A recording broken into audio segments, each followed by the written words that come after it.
So అందరికీ నమస్కారం. ఈరోజు రెండు మూడు ముఖ్యమైన విషయాలు మీ ద్వారా ప్రజలందరికీ తెలియజేసేందుకు మీ ముందుకు వచ్చా. ప్రధానంగా నిన్న కాకినాడ పోర్టుకి డిప్యూటీ చీఫ్ మినిస్టర్ గారు పవన్ కళ్యాణ్ గారు వచ్చారు. పవన్ కళ్యాణ్ వచ్చి అక్కడ బియ్యం ఎగుమతులకు సంబంధించి అక్కడ ఏమేమి చేశారో, ఏ విధంగా అక్కడ అధికారులతో మాట్లాడడం కానీ, ప్రెస్ మీట్లో ఆయన అభిప్రాయాలు చెప్పడం కానీ చూసాం. అంతా చూసిన తర్వాత పవన్ కళ్యాణ్ గారి ఆవేదన, ఆయన మాటల్లో ఆవేదన కూడా గమనించడం జరిగింది. ఎందుకంటే ఈ ప్రభుత్వం వచ్చి సుమారు 6 నెలలు అవుతుంది. 6 నెలల నుంచి ఈ పోర్టుకి వస్తానంటే నన్ను ఆపేస్తా ఉన్నారని సాక్షాత్ ఒక డిప్యూటీ సీఎం చెప్పారు. కాకినాడ పోర్టుకి వస్తానంటే 6 నెలల నుంచి ఆపేస్తున్నారని చెప్పి ఆయన చెప్పడం విన్నాం. అసలు ఈ ప్రభుత్వం వచ్చినప్పటి నుంచి కూడా బియ్యం ఎగుమతులు, కాకినాడ పోర్టులో కార్యకలాపాల మీద ప్రత్యేకమైన దృష్టి పెట్టారనే విషయం అందరికీ తెలుసు, బహిరంగం. అది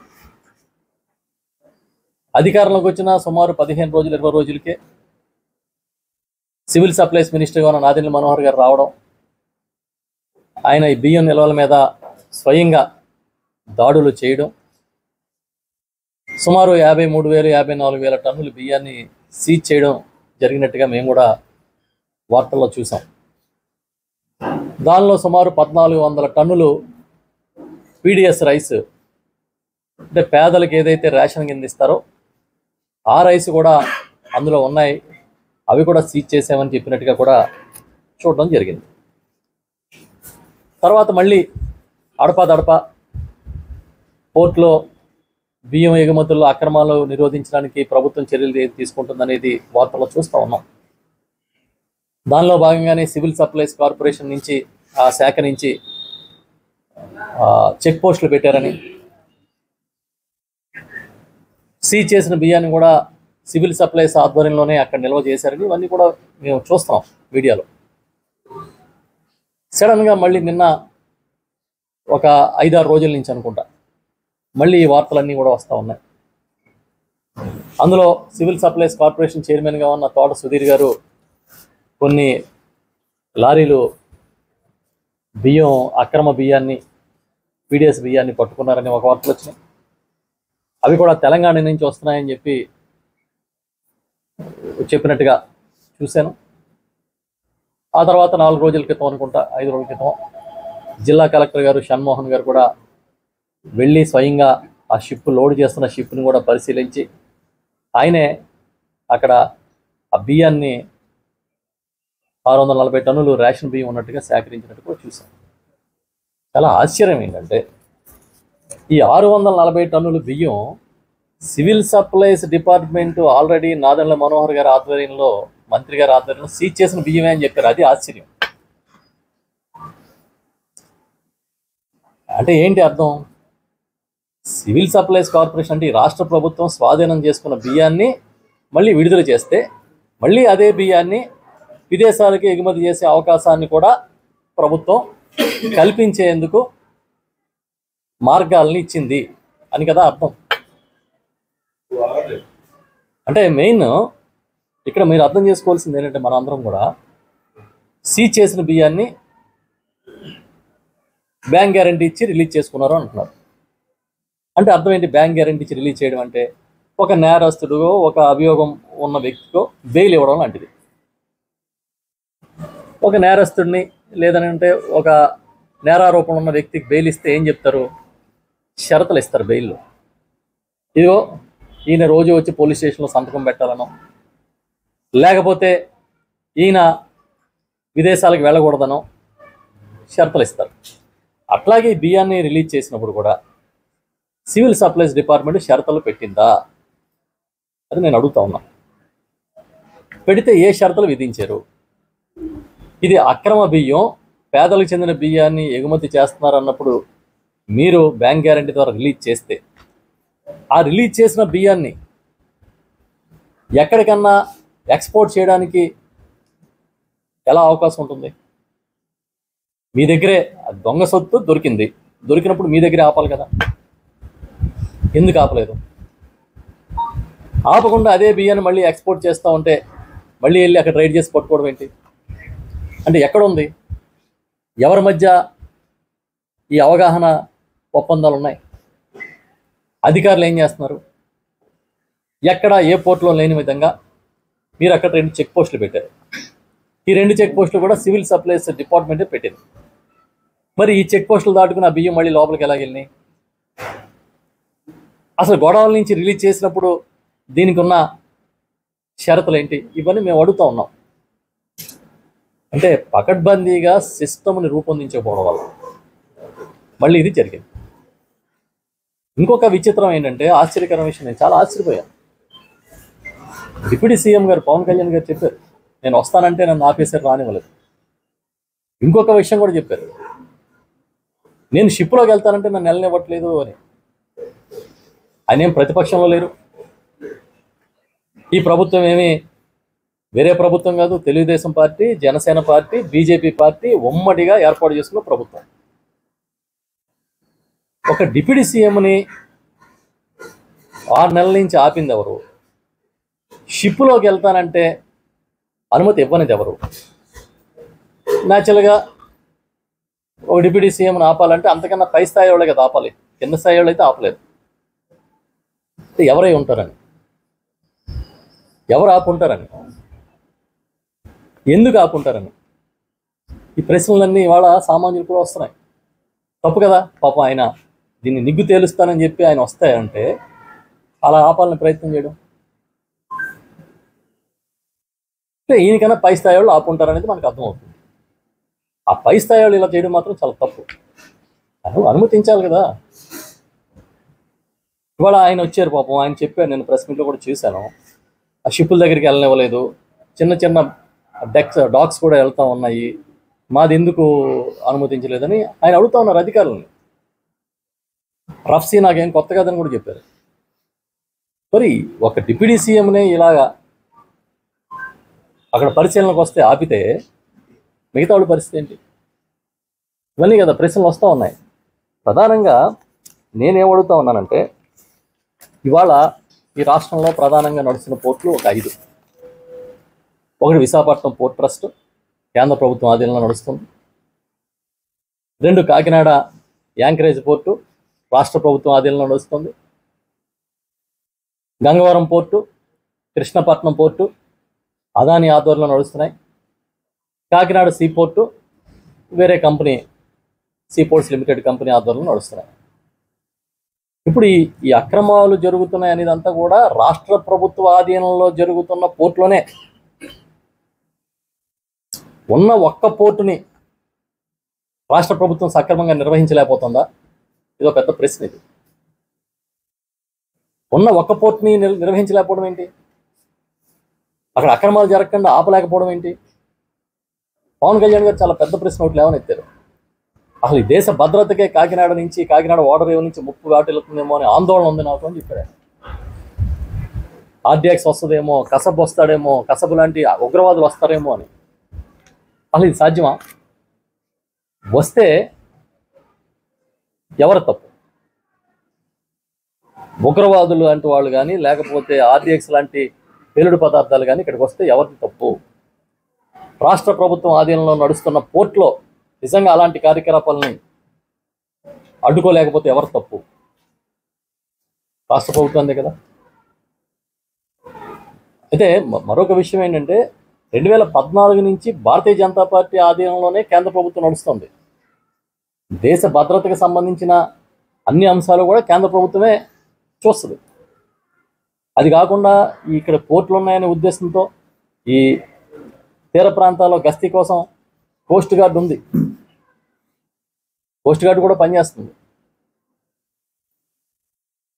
అయినా సరే పోర్టు భద్రతకి ముప్పు ఉంది, లేదా పోర్టు ద్వారా కాకినాడకి ముప్పు ఉందని సాక్షాత్తు ఒక డిప్యూటీ చీఫ్ మినిస్టర్ ఆందోళన వ్యక్తం చేయడానికి తక్కువగా చూడకూడదు. ఎందుకంటే ఇది కాకినాడ ఈ తీర ప్రాంత బ్రాండ్ ఇమేజ్కే విఘాతం కలిగించేది ఇది. ఒక నిజంగా అలాంటి ప్రమాదాలు కానీ ఉంటే, జరిగే అవకాశాలు ఉంటాయి. నేను ఇంకొకటి కూడా చూశా, నిన్న అధికారులు రాలేదు ఎన్నికల నిబంధనల వల్ల అని చెప్తా ఉన్నారు. నేనేం చెప్తా ఉన్నానంటే, ఓకే, కలెక్టర్ గారు ఇచ్చిన నివేదిక ఏంటి? ఆయన షిప్లోకి వెళ్ళి పనామా ఏదో చెప్తున్నారు, L1 ఏదో షిప్, స్టెల్లా L1 అని షిప్లోకి వెళ్ళి ఆయన స్వయంగా చూస్తున్న ఫోటోలు చూసాం, వీడియోలు చూసాం, మీడియాలో అంతా వచ్చింది. మరి ఆయన వెళ్ళగా డిప్యూటీ సీఎంని ఎలా ఆపారు? ఇవన్నీ ఈ ప్రభుత్వంలో ఏం జరుగుతుంది? సివిల్ సప్లైస్ డిపార్ట్మెంట్ పకడ్బందీగా పనిచేస్తే, లూప్ హోల్స్ లేకుండా ముందుకి ఈ వ్యవస్థను తీసుకెళ్ళి ఉంటే, ఎందుకంటే ఆల్రెడీ చెక్ పోస్టులు పెట్టారు, ఆ సరుకుని స్వాధీనం చేసుకున్నారు. ఇవన్నీ ఎందుకు జరగవు? ఇప్పటికీ రేషన్ బియ్యం దందా జరుగుతుందనేది చాలా పత్రికలు, ప్రముఖమైన పత్రికలు అన్నింటిలో వస్తుంది. దాన్ని అరికట్టాలి కదా. కేవలం ఏదో గత ప్రభుత్వాల్లో ఏదో జరిగినట్టుగా ఒక అపోహల్ని క్రియేట్ చేయడం కాదు. ఇవాళ జరిగింది వాస్తవం. ఇవాళ అక్రమ బియ్యాన్ని, అక్రమ రవాణాని సాక్షాత్తు అడ్డుకున్న మాట వాస్తవం. ఈరోజు అక్కడ చెక్ పోస్ట్ లాంటివి పెట్టి వ్యవస్థల్ని చాలా స్ట్రెంగ్తన్ చేసామనే మాట వాస్తవం. అయినా సరే ఇది కొత్త బియ్యం రాలే, ప్రభుత్వం దగ్గర ఉన్న బియ్యాన్ని మళ్ళీ షిప్కి ఇచ్చారండి. ఇది అందులో మనం అర్థం చేసుకోవచ్చు. ప్రభుత్వం దగ్గర ఉన్న బియ్యాన్ని షిప్కి ఇచ్చారు. సో దీన్ని బట్టి మనం అర్థం చేసుకోవాల్సింది ఏంటంటే, సిస్టంలో ఉన్న లోపాలని సరిచేయడానికి రాష్ట్ర ప్రభుత్వం తక్షణమే చర్యలు తీసుకోవాలి. నాకు తెలిసి కాకినాడ 2 పోర్టులు ఉన్నాయి. ఒకటి యాంకరేజ్ పోర్టు, రెండోది Kakinada see port. Anchorage port government port. ఆ గవర్నమెంట్ పోర్టు నుంచే ఇవాళ ఎక్స్పోర్ట్ జరుగుతూ ఉన్నాయి రైస్. కాబట్టి రాష్ట్ర ప్రభుత్వమే బాధ్యత వహించాలి. ఆయన అడిగిన ప్రశ్నలు కానీ, లేకపోతే మేమందరం లేవనెత్తుతున్న ప్రశ్నలు కానీ. సమన్వయ లోపం ఉందా ప్రభుత్వంలో? ఒకరికొకరు సహకరించుకోవట్లేదా? ఏం జరుగుతుంది? ఎందుకంటే ఇది చిన్న విషయం ఏం కాదు. ఆయన చాలా చాలా అంశాలని లేవనెత్తారు నిన్న. ఆయన లేవనెత్తిన అంశాలు చూస్తే అటు దేశ భద్రత దాకా ఉన్నాయి. కాబట్టి మనం తేలిక తీసుకోవడం లేదు ఈ విషయాన్ని. సమాధానం చెప్పాల్సింది రాష్ట్ర ప్రభుత్వం, రాష్ట్ర ప్రభుత్వ అధినేత చంద్రబాబు నాయుడు. ఎందుకంటే డిప్యూటీ సీఎం గారు లేవనెత్తిన ప్రశ్నలకి సమాధానం చెప్పాల్సిన పై నాయకుడే కదా, పై నాయకుడే కదా. మరి ఎవరు చెప్తారు సమాధానం? నిజంగా కాకినాడ పోర్టు అంత అభద్రతతో ఉంటే, కాకినాడ పోర్టుకి కానీ అరాచక శక్తులు వచ్చే అవకాశాలే ఉంటే, కేంద్ర రాష్ట్ర ప్రభుత్వాలు బాధ్యత వహించాలి. కాబట్టి దీన్ని తేలిగ్గా ఏదో మనం మామూలుగా మాట్లాడేస్తాననేది కుదరదు. సీజ్ ద షిప్ అని ఆయన అన్నది కూడా చూశాను నేను. మరి షిప్ సీజ్ అయిందో లేదో అయితే నాకు తెలియదు. ఇంకా విదేశాల నుంచి వచ్చిన నౌక అది, రూల్స్ ఎలా ఉన్నాయో చూడాలి. అది 2-3 రోజుల్లో మీడియాలో వస్తుంది కాబట్టి మాకు అర్థమవుతుంది. ఎందుకంటే మేము ఏదైనా ఇన్ఫర్మేషన్ కోసం ట్రై చేద్దామన్నా పాపం ఆఫీసర్లు బ్లాక్ లిస్ట్ అయిపోతారని ఏ ఆఫీసర్కి మేము ఎవరో ఫోన్ చేయట్లే ఇన్ఫర్మేషన్ కోసం. వాళ్ళు వైఎస్ఆర్ ముద్ర వేస్తున్నారు అధికారులకి. పొరపాటున ఏదైనా అధికారికి ఫోన్ చేసి సార్ ధాన్యం కొంటున్నారా లేదా అని అడుగుదామంటే కూడా ఫోన్ ఎత్తట్లే. ఎందుకు అంత భయభ్రాంతులు అయిపోతున్నారు అధికారులు మాకు అర్థం కావట్లేదు. కాబట్టి మేము మీడియా ద్వారా తెలుసుకున్న విషయాలే మాట్లాడుతున్నాం. నిన్న కూడా ఇదంతా నిన్న జరిగిన ఆ సంఘటన, అక్కడ జరిగిన ఇష్యూస్ అన్నీ కూడా చాలాసేపు మీడియాలోనే చూసాం మేమందరం. సివిల్ సప్లైస్ డిపార్ట్మెంట్ కూడా నిన్న జరిగిన మొత్తం వ్యవహారాన్ని చూస్తే బ్యాక్గ్రౌండ్లో చాలా పటిష్టం అవ్వాల్సిన బాధ్యత ఉంది అని మాత్రం అర్థం చేసుకోవాల్సిన అవసరం ఉంది. కాబట్టి ఇవన్నీ తేలిగ్గా తీసుకోవద్దు. చంద్రబాబు నాయుడు గారు పోర్టు భద్రతకు సంబంధించి కానీ, అక్రమ రవాణాకు సంబంధించి కానీ ఇవన్నీ కూడా చెప్పాలి. ఆయన ఇప్పటికీ ఈ ప్రభుత్వం వచ్చిన తర్వాత చాలా చోట్ల మీడియాలో నేను చూస్తున్న ప్రకారం రేషన్ బియ్యం పట్టుకున్నారనేది చూస్తూ ఉన్నారు. వాటంతటిని కూడా అరికట్టాలని చెప్పి గట్టిగా కోరుకుంటున్నాం మేమందరం. ఇంకా రెండో విషయం ఏంటంటే, దీంతో పాటు ఇవాళ పేపర్లు చూస్తే షాక్ కొట్టింది అందరికీ. అందులో ఎవరు అతీతం కాదు. తెల్ల కార్డు ఉన్నా, గులాబీ రంగు కార్డు ఉన్నా, ఇన్కమ్ ట్యాక్స్ పేర్ అయినా చంద్రబాబు దెబ్బ ప్రతి ఒక్కడి మీద పడిపోయింది. బాబు షూరిటీ, బాధుడు గ్యారంటీ. ఇందులో ఏమి అసలు ఆడు లేడు, ఈడు లేడు, ఎక్కడ ఏ తారతమ్యం లేదు, అందరినీ సమానంగా చూస్తున్నాడు ఆయన. వచ్చిన 5 నెలల్లో 15,485,36 రూపాయలు విద్యుత్ భారం వేసాడు ఆయన. ఛార్జీల భారం, ట్రూ అప్ ఛార్జెస్గా కానీ లేకపోతే ఇతర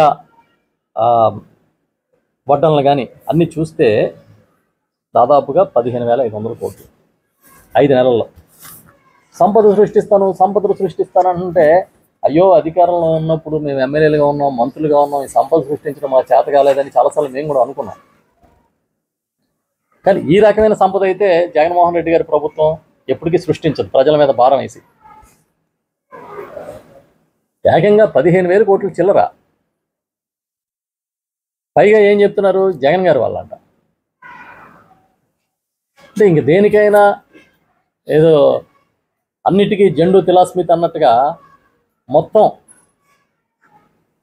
నువ్వెందుకురా బాబు ఇలా పనిచేస్తున్నావు అడిగితే జగన్ గారి వల్ల.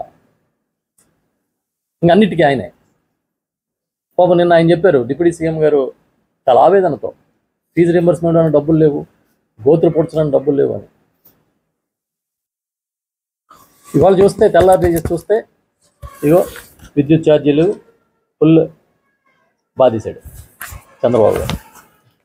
బాధడం కూడా మామూలు బాధలు ఏం కాదు. ఇది ఒక యూనిట్కి ఇంచుమించుగా ₹2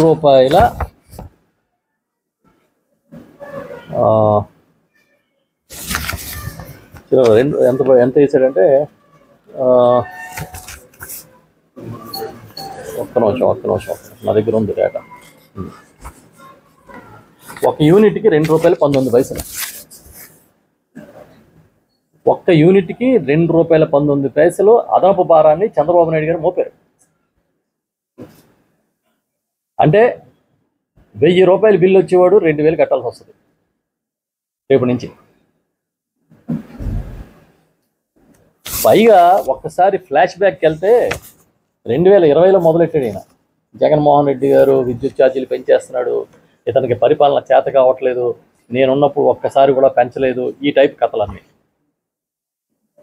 మొదలుపెట్టి పులివెందుల సభ దాకా, పెద్దాపురం సభలోను పులివెందుల సభలోను ఇదే గొడవ. నేను వస్తే విద్యుత్ ఛార్జీలు పెంచను, ట్రూ అప్ ఛార్జీలు అయ్యను.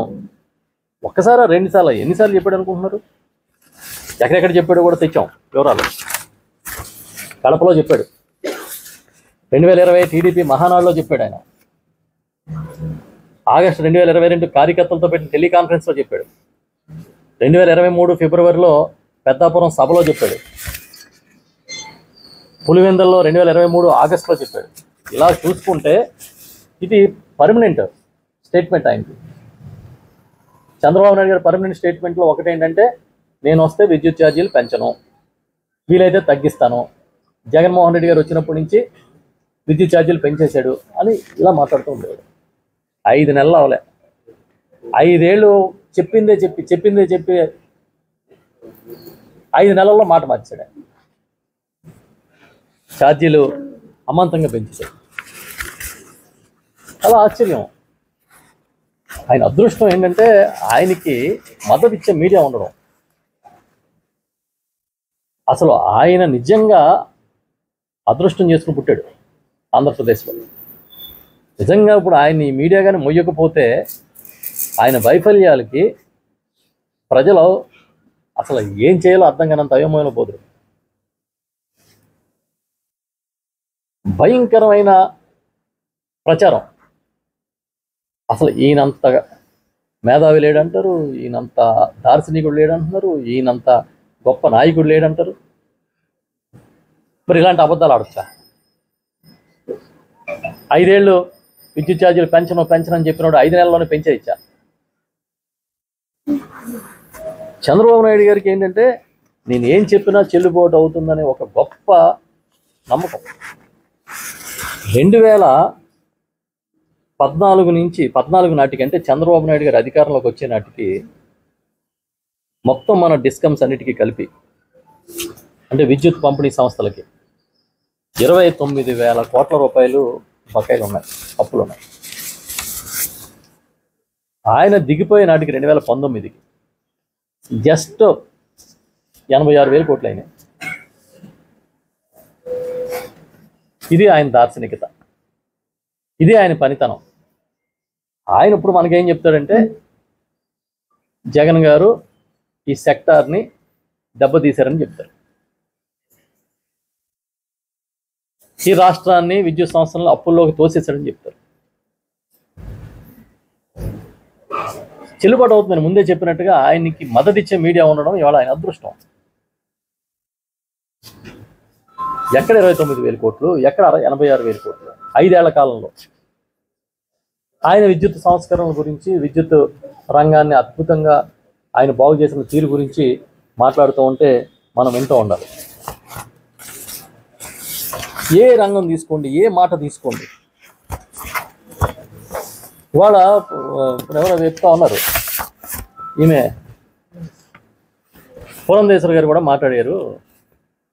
దగ్గుబాటి పురంధేశ్వరి గారు, బీజేపీ అధ్యక్షురాలు గారు, చంద్రబాబు నాయుడు గారికి వదిన గారు మాట్లాడారు.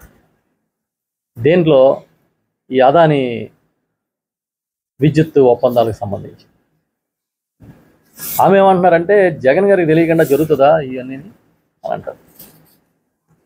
ఇప్పుడు అమెరికా అక్కడ వేసిన అఫిడవిట్స్లో క్లియర్గా ఎవరి పేర్లు లేవు, ఏ నాయకుడి పేరు లేదని క్లారిటీ ఉంది. సాక్షాత్తు విదేశాంగ శాఖ మంత్రి ఇవాళ స్పష్టంగా కేంద్రంలో ప్రకటించారు, వీళ్ళెవరికి సంబంధం లేదు, ఇందులో ఏం జరగలేదని. కానీ ఆమె మాత్రం జగన్ గారిని వేలెత్తి చూపించినట్టుగా మాట్లాడుతున్నారు. ఆవిడేమో రాష్ట్ర బీజేపీ అధ్యక్షురాలు, ఆవిడ మాట్లాడే మాటలన్నీ చంద్రబాబు నాయుడు పలుకులు. అసలు ఈ దేశంలో ఏ రాష్ట్రంలో ఉన్నది ఈ టైపు రాజకీయం? తెలుగుదేశం పార్టీ కోసం మాట్లాడుతున్నట్టుగా, ఆ స్క్రిప్ట్లు చదువుతున్నట్టుగా అనిపిస్తూ ఉంటుంది. నేను సింపుల్గా ఒకటి అడుగుతున్నాను మిమ్మల్ని. హెరిటేజ్ నుంచి మనం పాలు కొనుక్కుందాను ఒప్పందం చేసుకుంటాం. హెరిటేజ్ పాలు కంపెనీ కదా, పాల ప్యాకెట్లు కొనుక్కుంటాం, రోజుకు 100 ప్యాకెట్లని ఈ రేటు కొనుక్కుంటామని హెరిటేజ్ మనం ఒప్పందం చేసుకుంటాం. హెరిటేజ్ ఏ రైతు దగ్గర నుంచి సేకరిస్తుందో మనకు అవసరమా? చెప్పండి మీరు. ఆ రైతుతో మనం ఒప్పందం చేసుకుంటామా? మన ఒప్పందం హెరిటేజ్తో, మన ఒప్పందం ఆయన పాలు అమ్ముతాడు, నేను కొనుక్కుంటా, నువ్వు తక్కువ రేటుకి ఇస్తే నేను కొంటాను. అదేవిధంగా సెకీ అనే కేంద్ర ప్రభుత్వ రంగ సంస్థతో రాష్ట్ర ప్రభుత్వం ఒప్పందం అయింది, రాష్ట్ర విద్యుత్ సంస్థలు ఒప్పందం అయింది. ఈ ఒప్పందంలో జగన్ గారు ఏదో అవినీతి పాల్పడ్డారన్నట్టుగా వాళ్లే వండి మార్చి, వాళ్లే ప్రచారం చేసి, ఒకవేళ కేంద్ర ప్రభుత్వ రంగ సంస్థది ఎవరు ఆధీనంలో పనిచేస్తుంది? మీ బీజేపీ ప్రభుత్వం ఆధీనంలో పనిచేస్తుంది. ఒకవేళ అక్కడ అవినీతి జరిగితే మీ ప్రభుత్వంలో జరిగినట్టే కదా, మరి మీరేం చేస్తున్నారు? చాలా చిత్ర విషయం ఏంటంటే చంద్రబాబు నాయుడు గారు ముఖ్యమంత్రిగా చేసుకున్న ఒప్పందం ప్రకారం, ఆ రోజు చేసిన ఒప్పందం ప్రకారం విద్యుత్ యూనిట్కి సుమారుగా ఈఆర్సీ యావరేజ్ ఏమో ₹5.90 అలో చేస్తే unit average price ₹4.63. Chandrababu Naidu గారు చేసుకున్నప్పటికీ జగన్మోహన్ రెడ్డి గారు ముఖ్యమంత్రిగా ఉండగా జరిగిన ఒప్పందంలో ₹2.49 యూనిట్ కొనడానికి ఒప్పందం చేసుకున్నారు.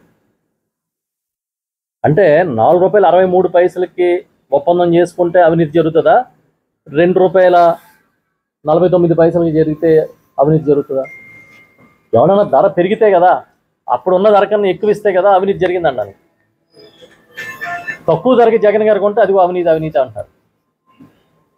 ఒకవేళ ₹2.49 యూనిట్లోనే అవినీతి ఉంటే ₹4.63 యూనిట్లు ఎంత ఉండాలి చెప్పండి. అప్పటికన్నా ఆయన తీసుకునే నిర్ణయం వల్ల ఈ రాష్ట్రానికి దీర్ఘకాలికంగా సుమారు 1,10,000 కోట్ల రూపాయలు ఆదా అవుతుందని అంచనాలు ఉన్నాయి. అయినా సరే ఆయన మీద బురద జల్లాలని, వైఎస్ఆర్ పార్టీ ప్రభుత్వాన్ని అపఖ్యాతి పాలు చేయాలని చాలా చాలా చాలా చాలా ప్రయత్నం చేస్తూ ఉన్నారు. సెకీ ఏమైనా ప్రైవేట్ సంస్థ? అదాని ఎందుకు వచ్చాడు చెప్పాలంటారు. మీరు ఇంతమంది పెట్టుబడిదారులని, ఇండస్ట్రీస్లని కలుస్తున్నారు కదా, గత 5 నెలల్లో మీరు కలిశారు కదా ఇంతమందిని. అంటే మీరు ఎందుకు కలిశారు? చంద్రబాబు నాయుడు ఎందుకు కలిశాడు? లోకేష్ గారు ఎందుకు కలిశాడు? ఈ రాష్ట్ర ప్రయోజనాల కోసం ఇండస్ట్రీస్లు వస్తే ముఖ్యమంత్రులైనా ప్రభుత్వంలో మంత్రులైనా మాట్లాడతారు, చర్చిస్తారు. అంత మాత్రాన అదిగో అదానీ కలిశాడు, జగన్ గారిని ఎవరు కలవకూడదు అంటారు. అందరూ చంద్రబాబునే కలవాలి, అధికారం ఉన్నా లేకపోయినా. చెల్లుబాటు అయిపోతుంది. తెల్లారు లేచి చూస్తే చంద్రబాబుని బాహుబలిలాగా చూపిద్దామనే ఇళ్ళ మీడియా ప్రయత్నం తప్ప ఈ రాష్ట్రంలో ఇంకేం కనిపించట్లేదు. 6 నెలలు అయింది.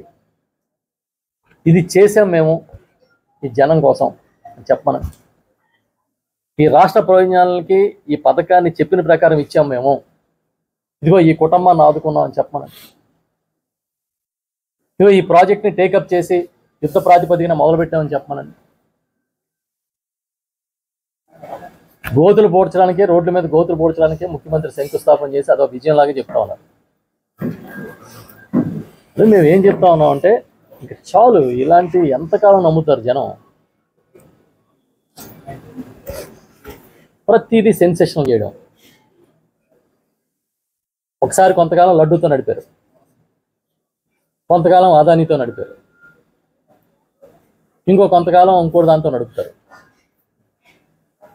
ఎప్పుడు ఈ రకమైన సెన్సేషన్ చేసి జనం దృష్టి మళ్లించాలనే ఆలోచన తప్ప మీ అభివృద్ధి, మీరు చేస్తున్న అభివృద్ధి వైపు, మీరు చేస్తున్న సంక్షేమం వైపు జనం దృష్టి మళ్లించేలా చూడండి. అదే మేము చెప్తున్నాం. ఇప్పుడు వచ్చిన ఈ అన్ని ఇష్యూస్ మీద తప్పకుండా ఈ ప్రభుత్వం ఆలోచించాలి. ఈ రాష్ట్ర ప్రగతి, రాష్ట్ర రక్షణ, ఇవన్నీ కూడా ప్రభుత్వం బాధ్యత.